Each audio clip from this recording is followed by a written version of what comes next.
So we're here with Dr. Kindred for AerolaseChat. Welcome to our evening edition. This is going to be really fun and we're excited. So do you mind answering questions as we go through, as they come up? Oh, I love it. Absolutely. Okay, Let's yes. do it. Okay, perfect.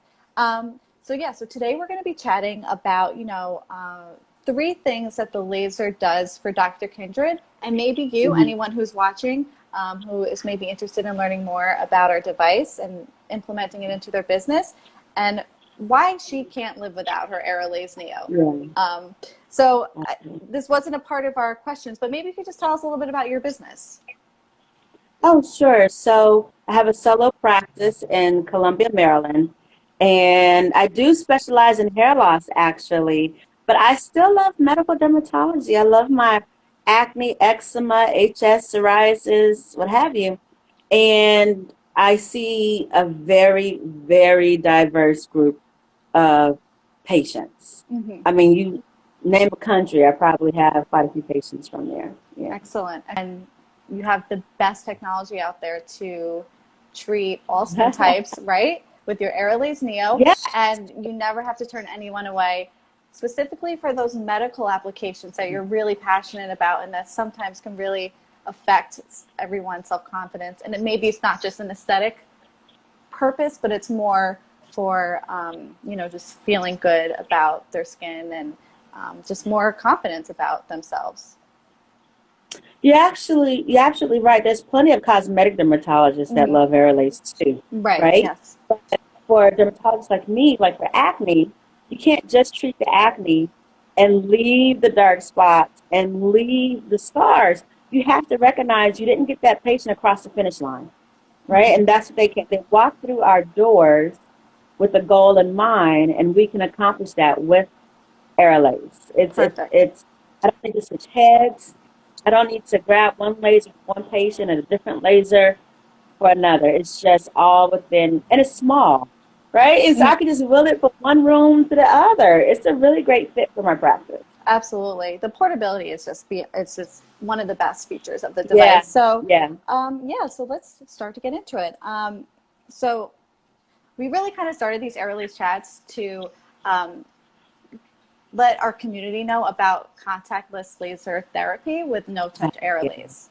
And it was important prior to COVID, but it just seems like it's even more prevalent right now to introduce people to hygienic practices and sanitary offices and things like that, and how you keep clean and to keep the patient at ease about coming to your office. So it's just a perfect way to enter laser into that conversation with hashtag no touch Aerolase. So what was it like incorporating laser back into your post-COVID day-to-day office operations?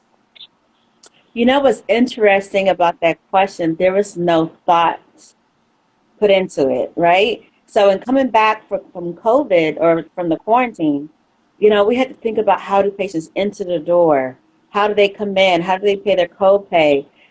Thoughts went into everything but Aerolase. That's because it doesn't touch the patient, right? And I think about this long protocol we came up with, and the laser wasn't even a part of it because it doesn't touch the patient. So, in hindsight, it was a good buy, but I didn't buy it because it was contactless. Right. It just so happened that it was. And so the goggles, they're hard plastic, they're easy to clean. That's it. It's not even a issue because I'm not worried about cross-contamination between patients. It was just right now it's still right. It was just super seamless and it just made sense for this. Yes. Absolutely. Definitely not a thought. And so if I had to buy a laser right now, if I didn't have one, if for no reason at all, because of COVID, I would want a no-touch laser like Aerolase. You heard it here first. We have to quote you. What time is it, Dr. Kindred? July 21st. She said it here on AerolaseChat. Woo, perfect. Thank you. I know, it's just, you got safety first. Safety first. Right. And then all the other fabulous things that go along with it. And then all the other fabulous things. Right. So I guess no-touch Aerolase is more important than ever. And we kind of just covered that that topic and why someone like you in your position, it makes sense to have a no-touch laser. And like, Hmm. how have your patients adjusted and acclimated back into their treatment series after being away from their sessions? So, you have these medical patients who are relying on you for this type of service, but then we had to close our doors for a little bit, which was just like a big bummer. But, we're kind of getting back into the swing of things. So how have they adjusted and acclimated back into their Aerolase treatment series? One of the things I realized is just how much I relied on Airlace in my practice. And when patients were flaring, Mm-hmm. psoriasis was worsening, acne was worsening, everything was worsening. They couldn't wait to get in, and we were firing up that laser every day. Amazing. It was just a no-brainer. Because even if you take an acne patient and you want to give them antibiotics, it takes some time for that to kick in, and we can just whip the laser out. My patients are already familiar with the laser, by far, most of them. And again, with everything I had going on, and it was really hard to carry the responsibility of a practice with all of the changes that occurred. But I can tell you, the laser wasn't something I had to think about. Right? Right. It wasn't a protocol. When patients came in, they were worse. We whipped the laser out. So there was no transition to using the laser. It was just a smooth, seamless, stressless, thoughtless part of opening back up.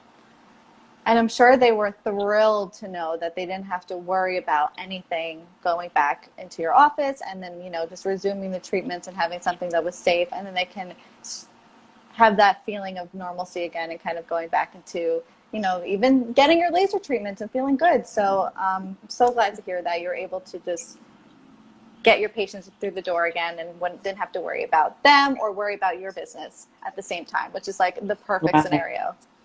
Yes, indeed. Yes, indeed. Perfect. So, so we did mention that you are definitely passionate about hair loss, but also just medical dermatology in general.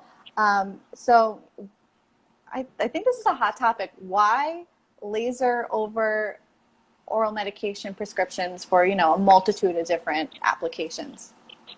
Okay. So while I still prescribe antibiotics, Mm-hmm. it's not a go-to the way it used to be. Right? We have an increase in bacterial resistance.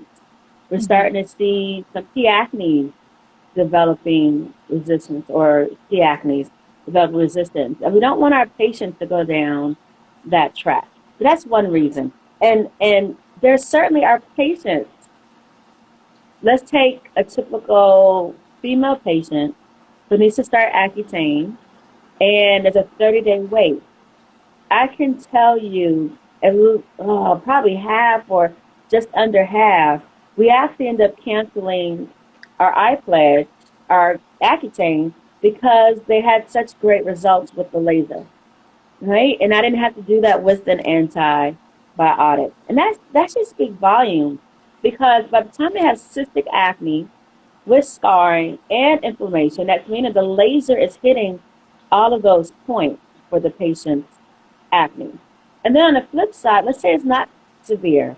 Let's say the patient has been diligent with their regimen, they're washed, they're retinoid, and then they have 3 annoying bumps that just popped up. Are we really going to give a full-blown antibiotic for those Oh 3 God, I bumps? hope not. I hope not. We can just whip out the laser, knock Mm-hmm. them out, done. So and then also when you give the antibiotic, while it is reducing the inflammation, they still can get post-inflammatory hyperpigmentation. They can still get the dark marks. Well, I find if I hit it with a laser, sometimes we can skip that step. They go from the lesion to clear, and then we didn't have a dark mark to clear up because the laser takes care of the dark marks too. Yeah, absolutely. And the turnover time is a lot faster with the lesion, so Yeah, less time to scar the skin and yeah, leave trauma there, right? yeah, exactly, I know exactly. something. You're the expert. I know some things about Aerolase too, but yeah, for sure. I Dr. mean, like, Johnson, Dr. Johnson actually yeah, helped convince me to get the laser. She just pointed out the hardest part is when you are doing the laser, till the patient yeah. don't talk. Like, hey, COVID's still there. I know this is safe, but it ain't that safe. Right. Right, because acne is likes to hang out in this area, right? So Exactly. Exactly. there's no way yet to treat through a mask to get. I mean, that's kind of scary to think about. The mask is going to have to come off. Um, oh my God, and that's like a perfect segue because you mentioned to me when we were doing our little briefing about this thing called maskne. Maskne, maskne, maskne. Help us Oh. all. Okay. Are people So like actually mask. calling you and saying like I'm getting all these pimples around my mouth area, like I don't know what's going on? No, absolutely. They some patients know the term maskne. Some are complaining that their acne is worsening under their mask. Um, by now, most people are getting the sense that they're getting the sense that the mask is really causing an issue. Hmm. So maskne, that's basically the acne that we're getting under our mask, and it's really acne mechanica. That is, there's Mm. some physical frictional force causing the acne. And one tip is just don't wear makeup under the mask Mm. because what you're doing is combining acne cosmetica, acne caused by cosmetics, with acne mechanica caused by the mask. However, it doesn't matter. There's plenty of us that don't wear makeup on a daily basis Hmm. that are seeing it. What we think is happening is the the composition of the germs on our skin is actually being changed from the mask.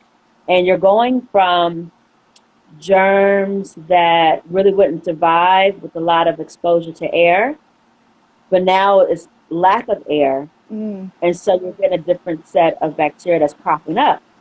And so that's why you can be diligent and on your acne regimen, and the mask will still worsen your acne, Got right? it. So I can, change it up again and give you an antibiotic temporarily, Hmm.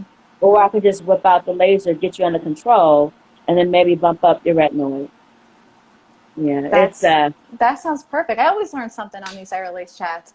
Acne the mechanica, tactics are good. They are. acne cosmetica. Wow. Okay. So yeah, I mean, I can imagine the combination of the two could cause something nasty going on underneath that mask. And Right. some people might not be washing them as frequently or That's it. wearing that same surgical one all the time. I mean, I don't want to All the time. All the It's like we took all the stuff we learned in infectious disease and just threw it out the door, and we're know. just trying to make it work. But All yeah, right. Well, be conscious of the maskne or go see Dr. Kindred because she can get that cleared up for you really quickly, luckily. absolutely. And maybe we'll ask one more acne question and then I'll swipe through the questions to see if anyone asks us anything. But why is just to sum up this acne portion of our talk, why is NeoClear so important and essential, crucial for your acne patients or just anyone's acne patients? Absolutely. What we always want is something that's effective and safe. Hmm. And everything has some type of catch, right? Even lasers, if it's not in the right hand. So if we, to move on from acne, if I have my psoriasis patient and they just have one or two really thick plaques that's really itchy, interrupting with sleep, etc. It's not a large area, so I don't want to whip out a biologic, right? I don't want to whip out methotrexate and get labs and do all of that. And the cream sometimes takes some time because it really needs to penetrate and get to the base. We could just whip out the laser. The laser can penetrate past that thick scale, get to the base. Once you get to the base, you can clear up psoriasis. You can clear up just stuff, right? And so for that reason, it's really important. And it's not just one thing. So what I don't want is have one laser for acne, one laser for psoriasis, one laser for this, one laser for that. I'm running my own practice. I need something that works on everybody and works on multiple things. And that's why the Aerolase is so important to my practice. not having a device that's good for all skin types could kind of be detrimental to someone who could be trying someone out new and they didn't know that there is devices out there for all skin types. But, operationally, it could be a headache having multiple different devices and moving Too things much. around. Yeah. So Too much. Too much. Keep it absolutely. simple. Mm-hmm. Right. And you'll definitely have simple operations with your Aerolase device if anyone's definitely thinking about purchasing. So you mentioned psoriasis. So, if we didn't touch on this already, but how do you pitch this treatment therapy to your patients instead of the use of steroids or medications specifically for psoriasis? Oh, no, it's one of the easiest things, Mm-hmm. right? Just tell your patient, you know how your psoriasis gets better in the summer? Mm. That's because of light treatment, basically, naturally. Except you have this one spot, we need to hit it, and so we need to use light for this spot. And patients understand it, Mm. right? So you don't have to, if we as physicians can't explain it in a very straightforward way for patients to understand, then we're missing something there. Mm. The patient should still be able to understand what's happening without having a degree. So they understand that their psoriasis improves in the summer. So naturally, we can also use light when we need to from time to time with Wow. the laser. It's not so, and most patients, if they understand it, they're good to go. Got it. Yeah, it could be so simple, and explaining something Yeah. in layman's terms like that. I don't want to say layman's, but just like But yeah, it is. It is. exactly. I mean, it just gets someone so excited about it, and they don't have to think too hard about it. And I can imagine Right. if I had something like that, something severe like that, or a spot that was painful or itchy, hearing that there was something new out there to treat, something that's proven, Yeah. someone, an operator that's trained and experienced like you, I mean, I would be thrilled to give it a try. So that's great. Yeah. And your final topic that you mentioned to me that was quite interesting and something we don't really talk about too much is um, I didn't practice this word, hirsutism. Yeah. Hirsutism, facial hair. Hirsutism. I said it wrong, and Sean was like, "You didn't say it right," but I didn't practice beforehand. And Sean, if you're watching, I'm sorry, I didn't get that right this time. Me and that word just, the overgrowth of hair. So, it's another patient group of yours that's reaping the benefits of the Aerolase device. So, is it a difficult condition to control, even with the device, or just in general? And how, in your eyes, does the Neo make it effective for the application? There's really no other way to control hirsutism efficiently and effectively without the laser. Wow. We can give pills, right? We can give spironolactone, and if you want to go that far, use a cream called Vanica. That's just not going to cut it. You need to go to that follicle and destroy it. Otherwise, we're getting ingrown hairs, dark marks. It's too much. Just go straight to a laser. Go straight to a laser. And the key is to do it early. Do it before the hairs turn gray. Now, I was always taught that the laser does not work for gray hairs. And I Right. think for the most, it's right, but I have some patients that tell me that they feel like it improves some of the gray hairs too. But I recommend for everyone, get them done now while the hairs are black. And it's safe. And a lot of times what we're doing is we're getting a 3-in-1 with the laser treatment. That is, we're getting rid of the scarring. Mm-hmm. A lot of times that's on the face. We're getting rid of the dark marks that's there. And then we're getting rid of the root cause of the scarring and the dark marks, which is the hair. And it's always there. I have no treatment regimen for hirsutism or facial hair that does not include the laser. It's pointless otherwise. Excellent. I mean, like you just kind of proved to us today, there's so many ways, to use it solo or combination therapy. Oh, I mean, absolutely. I love combination therapy. Yeah. right. Some things just need that 1-2 punch. So let's see. I think someone asked, can this be used to treat rosacea? Such a good question. Absolutely. Oh, knock it out. You can still use the creams and do all of that stuff, but that redness is what's really driving your patient crazy, right? Their Right. skin is sensitive, adjust their wash. They get bumped, give them a prescription. but they still want you to clear that redness. And there's a study showing that when patients have a rosacea flare, the first impression of people that see them is that the rosacea patient is either timid or angry. And a lot of times it's neither. So that redness has to go. You have to whip that laser out for it. Whip it out. When in doubt, whip it out. Oh my God. Did I just come up with our new marketing slogan? I think I did. It might be a little aggressive, but you kept saying it. I mean, like in a lot of instances, you just feel like you just need to take it out because it could be so helpful for like a wide variety of people, right? Easily. Yes. Yeah, someone said, I'm so happy to see Kindred Derm today. Oh, me too. Aww. Yeah, there are stick-on eye shields that you can throw away, which I guess is another sanitary option besides. She's actually right. We love them. And someone asked, does Kindred Derm trust laser hair removal? Do you trust laser hair removal? Honey, I live by laser hair removal. No, it's good, and that's a good question, right? Because you need the right laser with the right setting with the right operator. All of those need to be in order for it to work. And, it's the reason why you have to be licensed in some sort of way before using it. And we're not just talking about any laser. We're not talking about just any facility. You want all of those in place. So me with a horrible laser isn't a good combination.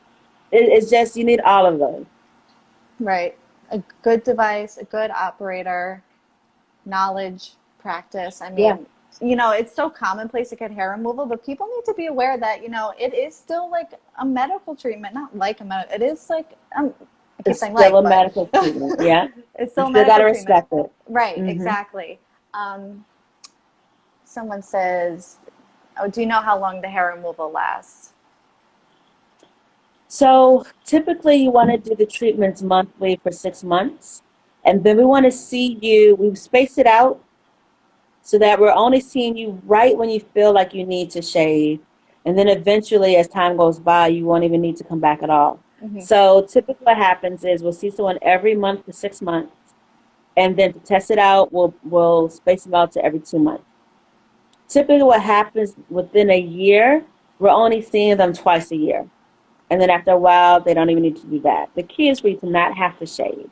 And so it's a little bit different for everyone. And a laser only works for hairs that are in the growth phase. You always have about 15% that are not in the growth phase. So you always have that 15% that you're trying to chase. And eventually you get that 15%. Right. It's hair reduction, not hair removal, right? There's always don't call it hair removal all the time, which I know what you mean. Right. Wait, there was so many. I'm not a good moderator tonight. There were some questions. Let's see. Are all laser treatments out of pocket? That's a good question. No, actually, for probably 75% of my patients, the acne laser is covered, and we have a sheet, and this is for my derms on here. I have a pre-printed sheet we just hand to the patient that breaks down how they can contact their insurance company to find out how it's covered. Yeah, and the code is 10040. They cover. It's a shame. What is an absolute shame is that insurances do not cover laser treatment for hidradenitis suppurativa, HS. That's where you get boils under your arms. Aerolase is outstanding for HS, but insurance companies, they're not stepping up their game, and they need to for this group of patients. Right. It seems like everyone's kind of just like in this dated mindset that you just pop a pill and it cures everything. But, there's technology. Thank God for technology. We should be improving. We should be coming up with new ideas and new ways to treat things. So it doesn't always have to be the pill and then... Yeah, you're exactly right. You're exactly right. Whatever's happening to your body when you take that pill, I mean, we don't want to get into that. But, just be grateful that there's laser out there for us. Yeah, and we want multiple options. Absolutely. Right. back to maskne, Dr. Johnson, fabulous. We took Uber together after this skin of color symposium, like really early in the morning. We had great Oh, conversations. wow. Hello, Dr. Yeah. Johnson. Nice to, thanks Mm-hmm. for joining us. She said, Hi, Professor. you know, I think she's talking about maskne, but it's a bit like acne on the back and shoulder from heavy backpack being carried. Oh yeah, that's a good point. She's right. She's right. Do you want to mention anything about PFB? Right, and that's the PFB or pseudofolliculitis barbae, right? I need your cup of water. That's where, you know, you get an ingrown hair. And yes, and that's the first thing you do is, I mean, if it's a woman, we're going straight to laser hair removal. And then we have a compound that we learned at Howard University. It was just passed down from one generation of dermatologists to the next.